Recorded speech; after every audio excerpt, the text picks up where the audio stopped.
نحمدہ صلی اللہ رسول کریم کئی دوستوں بزرگ بھائی ہو، اللہ نے محض اپنے فضل و کرم سے مسلمان بنایا ہے، اللہ کا شکر ہے۔ اللہ نے ایمان اور اسلام اسے دیا ہے کہ اللہ ہمیں آخرت میں جنت میں داخل کرنا چاہتا ہے، ایک رستے میں ڈالا ہے جنت کے۔ اسلام اور مسلمان، ایمان اور اسلام کا ملنا یہ جنت کا راستہ ہے۔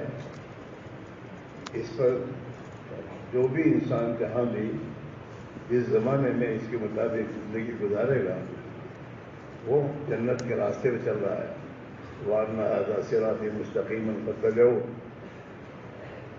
کہ ہدایت کا راستہ وہ تو بالکل سیدھا ہے، ہاں تم اس راستے پہ چلو۔ ہاں وَلَا تَتَّبِعُوا السُّبُلَ ہدایت کا راستہ سیدھا راستہ چھوڑ کر اے بچے، اے بیٹا کہیں نہیں جانا، بیٹھ جاؤ۔ مسلمان کی گردن پھلانگنا نہیں چاہیے، گناہ ہے۔ اب آگے بیٹھے ہو تو بیٹھو، ابھی تو ہو جائے گی۔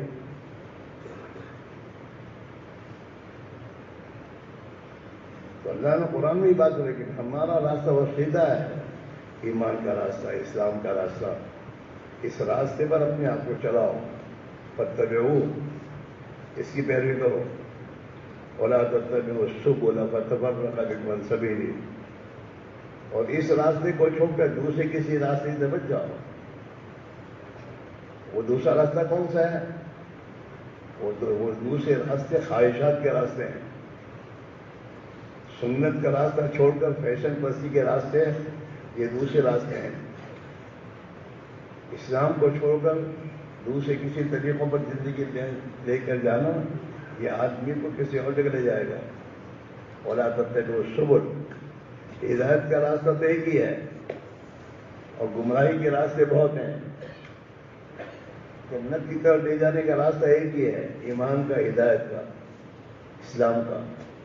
باقی جہنم کی طرف جانے کے راستے بہت ہیں، خواہشات کے، کفر، شرک، بدعت، گناہوں کے راستے، ظلم، ستم،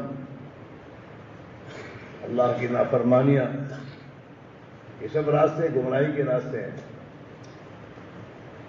اور اللہ نے اپنے فضل و کرم سے اسی فکر کے لیے ہمیں یہاں جمع ہونے کی توفیق دی کہ ہم ایمان کے راستے پر کیسے آئیں اور اسلام کو زندگی میں لا کر زندگی کیسے گزاریں، ہمارا گھر مسلمانوں کا گھر کیسے بنے، ہماری دکانیں، ہمارے کاروبار مسلمان کی دکان و کاروبار کیسے بنے، اور ہر مسلمان بن کر زندگی کیسے گزارے، اس کی فکر اور اس کی محنت کے لیے یہاں جمع ہوئے ہیں۔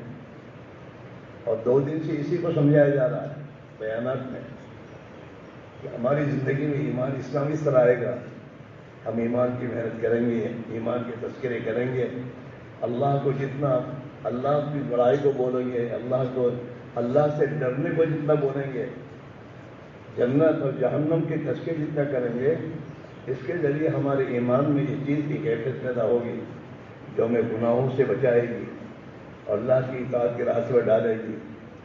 نمازی کی پابندی زندگی میں آئے گی، نمازوں کا اہتمام، یہ تو بہت فکر کی بات ہے۔ اس اللہ نے آنکھیں دی ہیں، ہاتھ دیے ہیں، پیر دیے ہیں اور 24 گھنٹے اپنی نعمتیں دے رہا ہے، اور ہم اس اللہ کی بندگی نہ کریں، یہ تو بہت ہی محنت ہے۔ سوچے، اس شریف آدمی سوچے گا نہیں تو اس بات کا فیصلہ کرے گا میں نمک حرام ہوں، اپنے بارے میں نمک حرام ہوں کہ اللہ کی دی ہوئی نعمتیں تمام رات دن کھاتا ہوں، پیتا ہوں، استعمال کرتا ہوں اور اسی اللہ کو ناراض کرنے کے کام کرتا ہوں۔ نماز کا چھوڑنا یہ اللہ کو سب سے بڑی ناراضگی کا راستہ ہے، یاد رکھو۔ نماز کا چھوڑنا، زندگی میں جتنے پاپ ہیں، پاپ کے کام، گناہوں کے پاپ ہیں، گناہوں کے جتنے کام، پاپ جس کو پاپ کہتے لوگ، ان پاپوں میں سب سے بڑا پاپ نماز کا چھوڑنا ہے۔ اور وہاں لکھا ہے نماز کا چھوڑنا اکبر کبائر ہے۔ بڑے بڑے جتنے گناہ ہیں، ان تمام بڑے گناہوں میں سب سے بڑا گناہ نماز کا چھوڑنا ہے۔ اسے آج سے طے کرو، اب تک جتنے گناہوں میں نمازوں میں سستی کی ہے، نمازوں کا چھوڑا ہے، اس سے توبہ کرنی ہے اور علماء سے پوچھنا ہے کہ جو ہماری نمازیں گئی اس کا کیا کرنا. وہ جو راستہ بتا ہے قضا کرو اور آئندہ سے یہ طے کرو کہ موت تک کبھی نماز نہیں جائے گی انشاءاللہ. کرو گے؟ او جوانوں، جوانے کے جنون میں نہ چلو، نمازیں مت چھوڑو، کھیل کود میں خدا کے احکام نہ توڑو. موت آئے گی، دبوچے گی، اس کے بعد کوئی تمہیں بچانے والا نہیں ہوگا. ٹھیک نہیں ہے یہ غفلت کی زندگی. نقصان کسی کا نہیں ہے، نقصان تمہارا ہی ہے. چاہے موت سے ہم غافل ہیں، موت ہم سے غافل نہیں ہے. موت ہماری طرف آ رہی ہے اور وقت جو اللہ نے موت کا وقت متعین کیا ہے اس وقت پر آ کر کھڑی ہو جائے. کہیں بھی ہوں گے، جہاں بھی ہوں گے آپ. گھر آنے کی مہلت نہیں دے گی موت کہ گھر پہنچو پھر ہم آتے ہیں.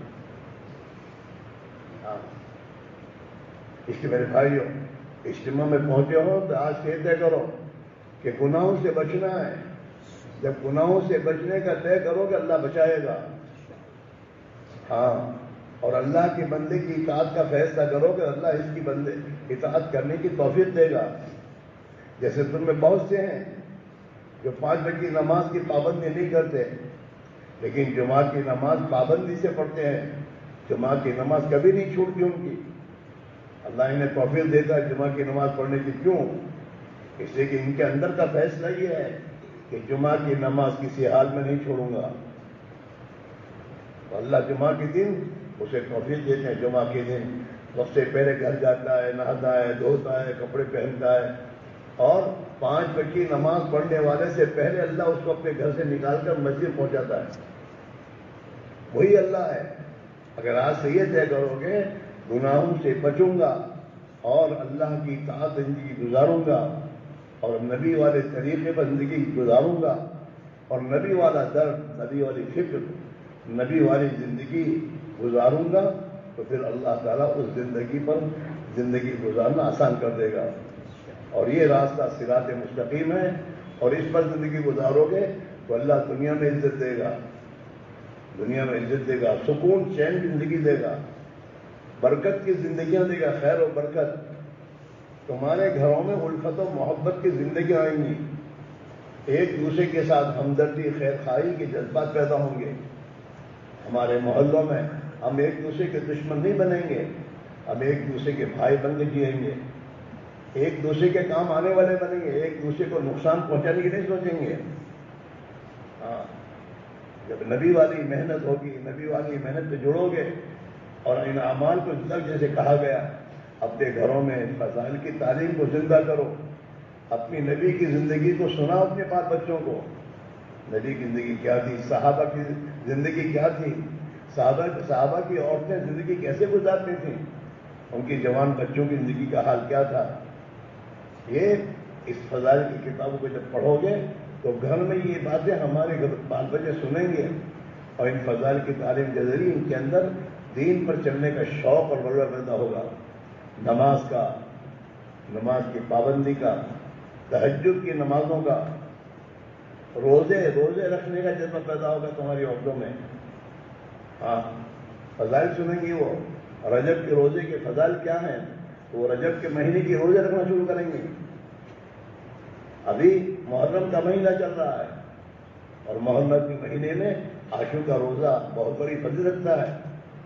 ایک سال کے گناہ جس کی وجہ سے خدا معاف کر دیتا ہے. رمضان کے روزوں کے علاوہ سب سے زیادہ اللہ کے نزدیک محبوب روزے محرم کے روزے ہیں کہ محرم کے مہینے میں آتے روزے رکھے. ہاں، اس لیے رمضان ابھی کل 9 محرم ہے، پیر کے دن، اور منگل کے دن 10 محرم ہے. اللہ کے نبی نے محرم کا روزہ، عاشور کا روزہ رکھا ہے اور نبیوں نے رکھے ہیں. لہذا ہم اور آپ عاشور کے روزے کی فکر کریں، اپنے گھر والوں کو ترغیب دیں. 9، 10 2 روزے رکھنے کو حضور نے فرمایا کہ یہودی 1 روزہ رکھتے ہیں عاشور کا اور ہمیں اللہ نے ان کی مخالفت کرنے کا حکم دیا ہے کہ یہودی کی پیروی نہ کرو، لہذا تم 2 روزے رکھو. ہاں، محرم